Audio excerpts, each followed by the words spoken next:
I'm going to be showing you guys the best place to level up your classes fast. But before we get to that, if this video helps you, please tap that subscribe button and hit the notification if you want to stay up to date with all of my content.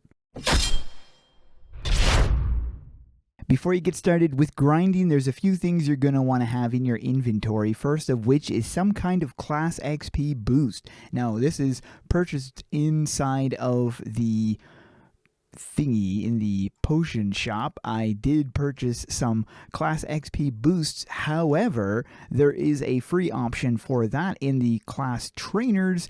You could simply go to the class trainers and then interact with any of the class trainers, like I'll use this guy for example, and then in the shops you're going to be finding class XP boost. Now this is only 25%, but better than nothing. You'll also want to have another consumable that can give you the 3% class XP, and there's lots of different ones that will provide that 3% class XP. So if you have any of those will also come in handy. Those usually last for 10 minutes, so make sure to stay on top of those.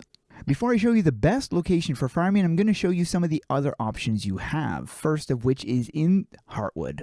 This used to be a hot spot back in the day. It's not so much now, but it is the Whitaker Forest. And this is where you'd be running in a public dungeon, and there's usually people in here. And then, of course, you would be taking out all of the enemies and then moving through the different waves. Now, I've got a recommendation when you're running in places like this with other people. You're wanting to hit all of the enemies, but doing so can be tricky if you're running with a single target class. Well, a lot of people farm with multi-hit stuff. So what I recommend, now that they have the opportunity to put 2 cross skills into your loadout, I recommend doing that and putting one of them to be an AoE. So if you can have at least one AoE cross skill and the other could be heal, or if you need something like that. Otherwise, what you could do is run them both with an AoE if you do not have an AoE class. If you do, you don't need to do that, but it definitely does help in a big way.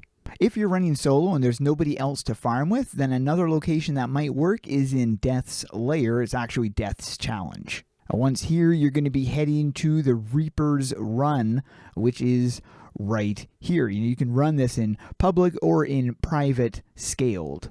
These enemies can get dropped pretty quickly, which is why this is one of those locations that are perfect for people that are not running with other people. If you've got, no friends online or no guild members online, then this is the ideal place to farm.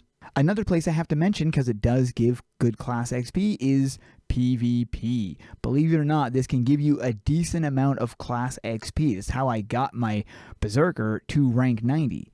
If you do plan on farming PvP, do it on the red server. Now, some people have mentioned the daily boss battle being a pretty good place to rank up. I would have to disagree with that. For me, this just does not work. I would rather run a dungeon than that, because it does not work. However, there is another thing that you can do when you're trying to rank up, and that is factions. If there are some locations here that you don't have maxed out and they're scaled areas, then it would be an okay location. One of the locations I'm mentioning is the Goo Exterminator. This does not give amazing XP like you get in the dungeons. However, you do get a decent amount of XP from the enemies in this location because they are level 50s, level 48s, so they scale to your level. So they're pretty close to what you're going to be experiencing in dungeons, and this is an area where you don't need to reset the dungeon. There's not a lot of running involved either, because you can have nice big clusters like this right over here where there's a lot of them, so it can work out fairly decent. And this is also a good way to rank up your factions as well. So if you've been working on one of your factions, this is another way to do it. And I did rank up here for a while, but this is not the best place. Another player I was talking to said they were ranking up in the ballroom, and I went and I checked out the ballroom to see what the XP here was. It was not terrible because it was actually kind of enjoyable because I was talking with the players while farming. So the enemies here get killed very, very quickly. They're very low level, these particular ones, and they don't give a lot of XP. However, what was nice about this was when the other monsters and stuff spawn in, they give more XP. And if you're running with a, for instance, I'll just switch my class. If you're running with something like a long range, you really don't need to do much movement at all. Basically, just stand still. So if you're kind of semi-AFK watching Netflix or something, then a location like this might suit you better. Now again, the XP here is not in comparison to the Gorse's area or to the dungeons I mentioned or to the upcoming area I'm going to mention, but for like a casual run this might work. This is also another way of ranking up a faction because you are going to be ranking up the faction. You need to get those ballroom bounties in order to rank this area up. If you guys have other methods of leveling up, I'd love to know what you do. Let me know in the comments below. The final location and the location that I went from rank 43 to, was it 43 or 44? I think it was rank 43 to rank 50 on my Oracle. And where did I do that? I did that in Darkovia. It was actually not the castle, but we're going to jump to the castle. And then from here, we're going to be going to Darkovia Forest.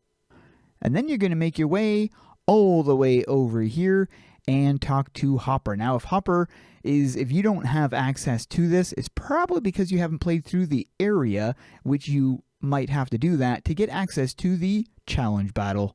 To spawn the monster, you're going to need to trigger these 4 different glowing things, which is usually a team effort.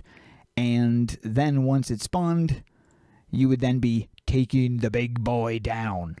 This guy provides a lot of XP, and with a decent team, you can take him down pretty quickly. If you're in a party, your party member will leave the dungeon and then re-enter the new dungeon, which will then send your party into it. Rinse and repeat. Make sure to keep an eye on your class boosts so that those are always consistent, and as well as your fish food or whatever consumable you're also using. In this dungeon, I was running Rend because that just helps to kill the enemy quicker. I'll do a couple sets of the day. The first one is this one right here. The post for this said, "The Doom bosses seek help from a mutant." This is cool. This one is called the Soulless Cinder. And this is the last one. This one here says, "I like purple." And he's definitely liked purple. And those are the sets of the day. But that is it for this video. I hope that helped you guys out. Thanks for watching and keep those swords swinging.